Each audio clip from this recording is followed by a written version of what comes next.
urifuza perime hera kuri provisoire usura urubuga rwacu kwihugura.rw hanyuma ukora ibizamini byose wifuza ihugure nk'umusirimu. Tuguha ikaze mukunzi wacu hano ku rubuga rwa Today TV tukugezaho amakuru agiye atandukanye abera hano mu gihugu cy'u Rwanda ndetse no hanze y'u Rwanda. Namakuru atugezeho muri kano kanya, ndizera ntashidikanya ko niwumviye inkuru biri bugutangaze ariko binakubabaze. Namakuru rwose yatangaje abantu benshi ku mbuga nkoranyambaga zigiye zitandukanye.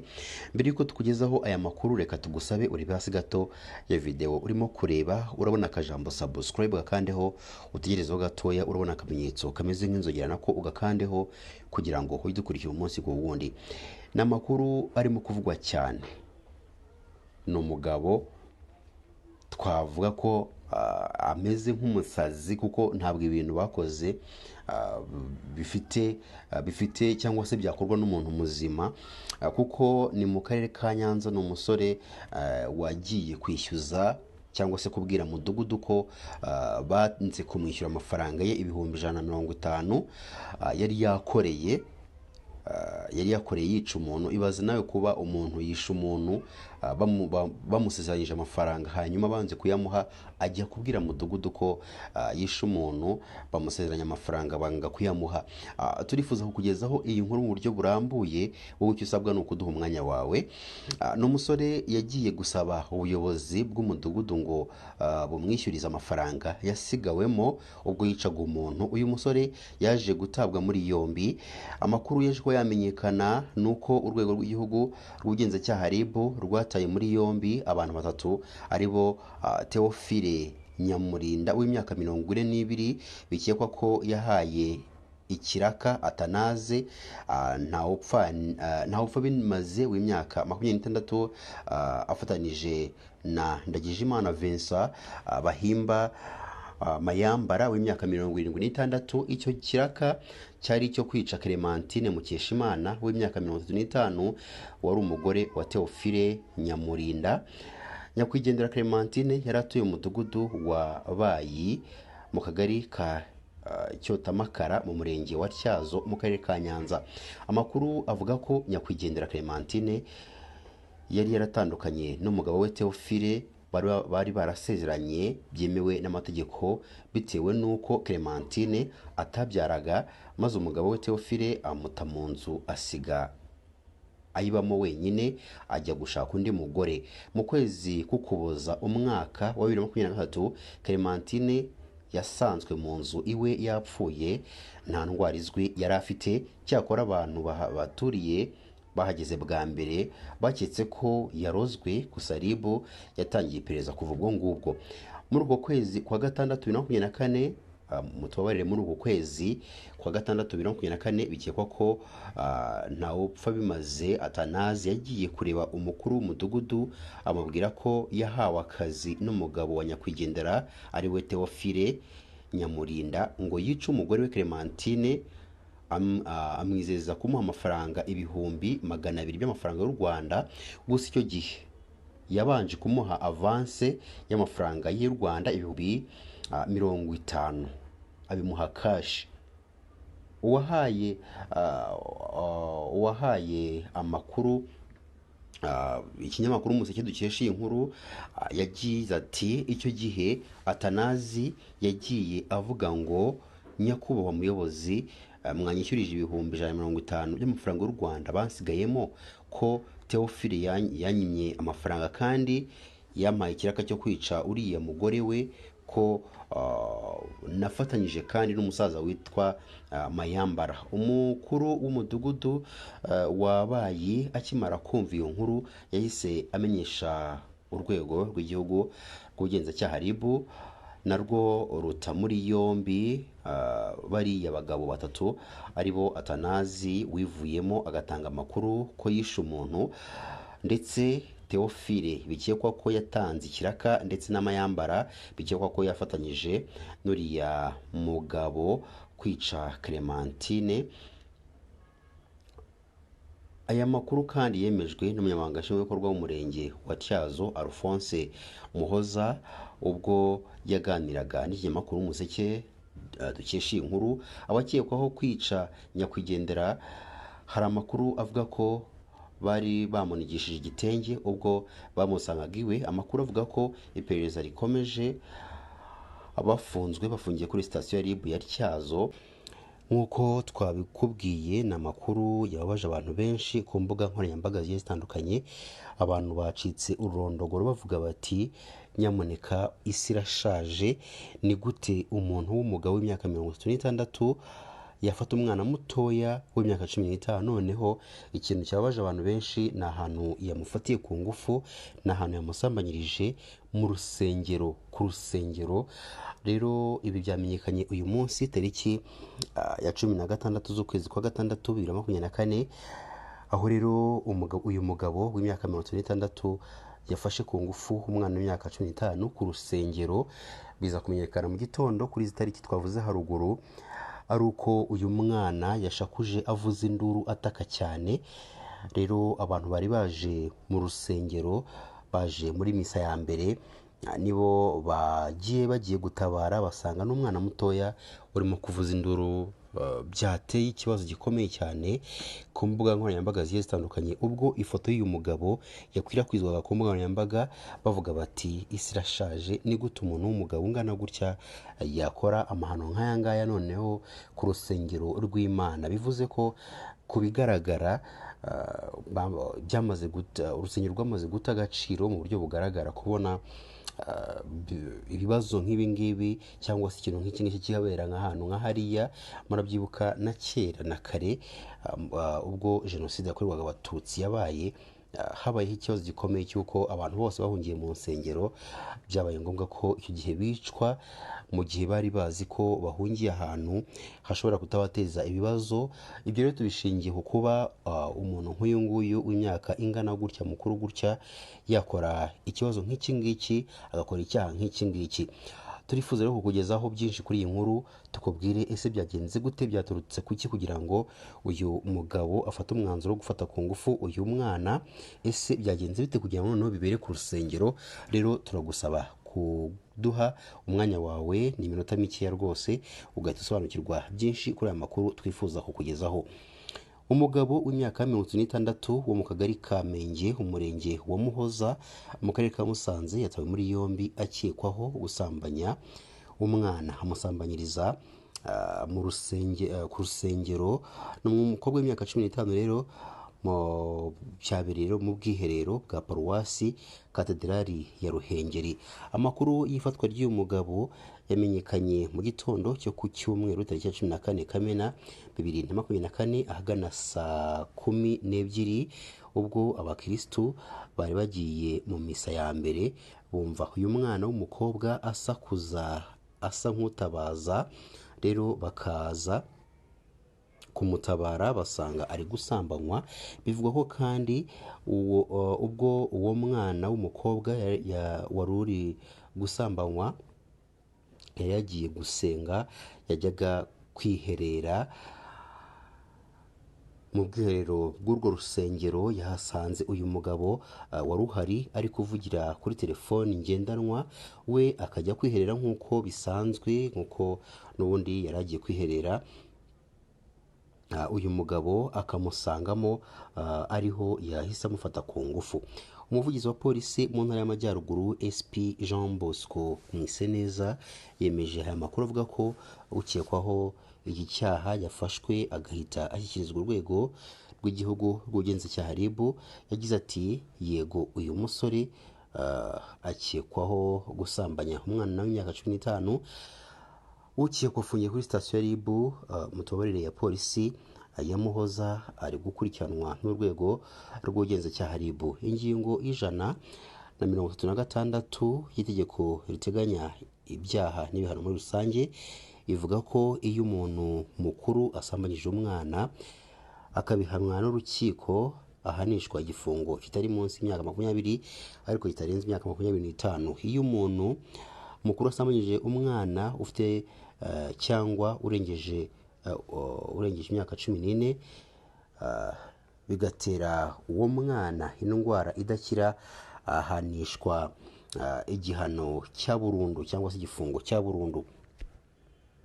amakuru arimo kuvugwa cyane muri kano kanya, uyu munsi tariki ya 16 z'ukwezi kwa gatandatu 2024, ariko mu by'ukuri iyi nkuru nubwo yasakaye uyu munsi ku mbuga nkoranyambaga zigiye zitandukanye, haba Twitter, Instagram ndetse na Facebook, iyi nkuru mu by'ukuri yaje kuba yatangazwa n'umunyamakuru wa BTN TV witwa Ndahiro Valens Papi, ayitangaza ku rubuga rwe rwa Twitter cyangwa se rwa X nk'uko yaje kuba yahindurirwa izina ku itariki 16 z'ukwezi kwa gatandatu 2024, nibwo rero iyi nkuru yaje kuba yatangazwa n'uyu mugabo cyangwa se n'uyu munyamakuru, hanyuma iza gukwirakwira cyane uyu munsi, ari nabwo twafashe umwanzuro kugira ngo natwe tuyibagezeho ku rubuga rwacu rwa Today TV.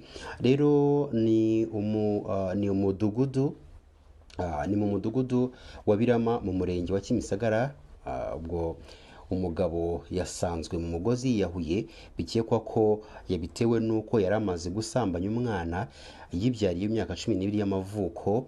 Rero nk'uko mwabibonye kuri screen zanyu, hari abantu benshi cyane, akavideo gato twabanje kubasangiza, hari n'imodoka ya polisi bisa nkaho barimo kugerageza gushyira umuntu mu modoka.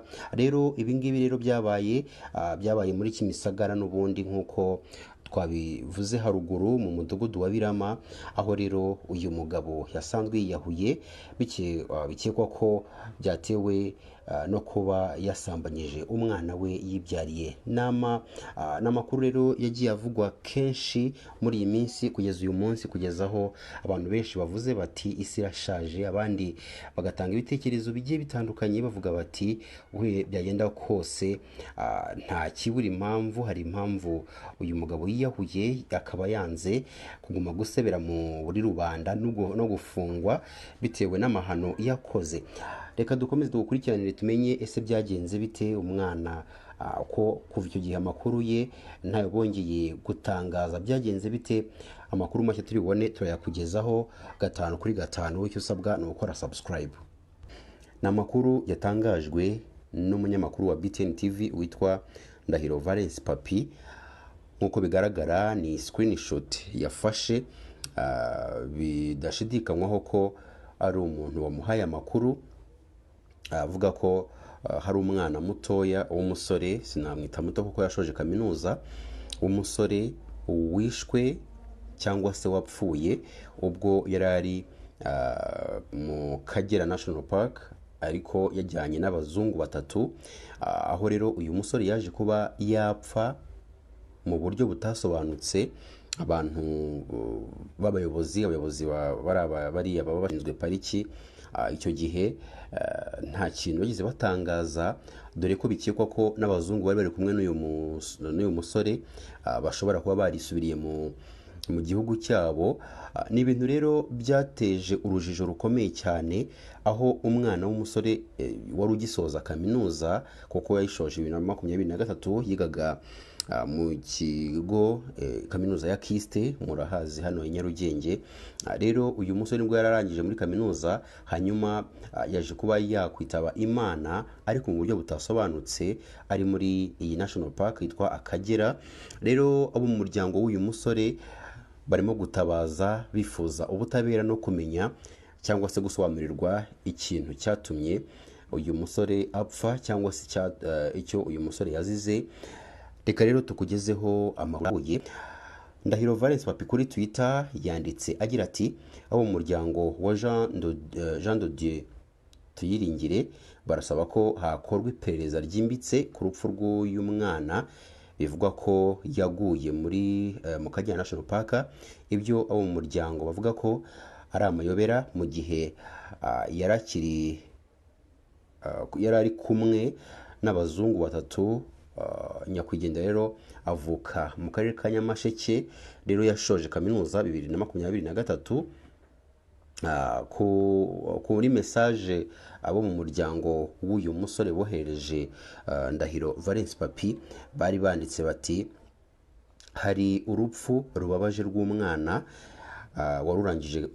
warurangije kwiga, yigaga muri Kiste, rwabereye muri parike Akagera. bahita bamugaragaza, murabona kuri screen zanyu, n'ubundi nanjye nagerageje kumushyira ku ifoto. Rero banditse bagira bati wadufasha kugira ngo mu by'ukuri hamenyekane ukuri ku cyamwishe cyangwa se ku cyagize uruhare mu gupfa kwe, kuko yari kumwe n'abazungu batatu bari bari kumwe nawe. Inzego z'umutekano zanze ko ababyeyi bahura nabo. Bivuze ko inzego z'umutekano muri parike zanze ko ababyeyi bahura n'abo bazungu batatu bari bari kumwe n'uyu mwana. Kugeza ubu rero ngo abo mu muryango bamwe bimwe amahirwe yo guhura n'abari bari kumwe n'uyu mwana. Rero bakaba barimo gutabaza RIB, polisi ndetse na RDB muri rusange, RDB Rwanda, kugira ngo ibafashe kugira ngo bamenye impamvu uyu mwana yaba yarapfuye. Ese ni iyihe mpamvu aba bazungu banze ko kuba bahura n'uyu muryango? Ese aba bazungu bagiye he? Byagenze gute? Ese ni ukubera iki banze kugira icyo batangariza uyu muryango? Reka rero tukomeze tugukurikiranire, turakubwira byinshi biri bugende bitangazwa gatanu kuri gatanu hano kuri Today TV. Munsi turi kuwa gatandatu, ni amakuru yasohotse yanavuzwe cyane ku mbuga nkoranyambaga zigiye zitandukanye, n'ibinyamakuru byinshi byo mu Rwanda byabivuzeho. Abantu batanze ibitekerezo bigiye bitandukanye, ariko mbere yuko tubikugezaho reka tugende gushimira wowe mu diaspora, wowe uri mu nce zitandukanye z'isi wumva ururimi rw'ikinyarwanda, wowe udukurikira umunsi ku wundi, wowe usharinga inkuru zacu, wowe wakoze subscribe, wowe utanga igitekerezo cyawe, ibyo wifuza ko tugenda duhindura.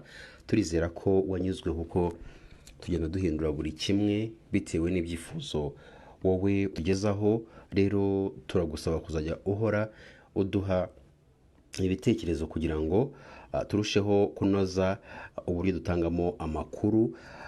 Murabizi ko muri iki gitondo haramutse hamiriwe havugwa amakuru y'umukozi wa RIB waje kwicwa. Hari amakuru rero yaje kuba yamenyekana, ariyo tugiye kuza tukubwira gatanu kuri gatanu. Ni mu rukera rwo kuri wa gatandatu tariki ya 15 Kamena 2024 nibwo mu isibo y'Ubumanzi mu mudugudu wa Nyakabingo, akagari ka Kagugu, ni mu murenge wa Kinyinya, akarere ka Gasabo, mu nkengero z'umuhanda hagaragaye umurambo w'umukozi w'urwego rw'igihugu rw'ubugenzacyaha RIB. Bikekwa ko rero yaba yishwe. Amakuru dukesha ikinyamakuru BTN nayo ikesha bamwe mu baturage batuye muri kano gace kagaragayemo nyakwigendera, byavuga ko yishwe anizwe. Bavuga ko ayo makuru yamenyekanye nyuma y'uko hari hanyuze umuntu ku muhanda, yarangiza agatungurwa no kubona haryamye uwitwa Eric, ari nawe mukozi wa RIB yari asanzwe azi. Noneho yakwitegereza agasanga yamaze gushiramo umwuka, ari byo yanatumye afata umwanzuro wo gutabaza. Uwamubonye yapfuye yavuze ko bishoboka ko yaba yishwe mu ijoro hagati, kuko mbere ho gato yari ari kumwe n'abandi arimo kunywera mu kabari kari aho hafi. Yagize ati hari uwahanyuze abona Eric aryamye ku nkengero z'umuhanda, noneho yamwitegereje neza asanga yapfuye nyuma y'uko yaravuye ku kabari aho yanyweraga. Umunyamabanga nshingwabikorwa w'umurenge wa Kinyinya Havugizina Ntabwiko Charles yahamije iby'aya makuru, avuga ko hataramenyekana uwaba yihishe inyuma y'urupfu rwa nyakwigendera, kuko bizamenyekana nyuma y'iperereza ryatangiye gukorwa. Yagize ati ntabwo haramenyekana icyishe uyu muntu cyangwa se icyishe inyuma y'urupfu rwe, kuko hategerejwe ikizava mu iperereza. Gitifu Havugizina kandi yaboneyeho gusaba abaturage gutangira amakuru ku gihe ibitagenda neza, ndetse n'abantu bataramenyekana cyangwa se batazwi muri ako gace bagatangirwa raporo. Umurambo wa nyakwigendera wajyanywe ku bitaro bya Kacyiru kugira ngo ukorerwe isuzuma.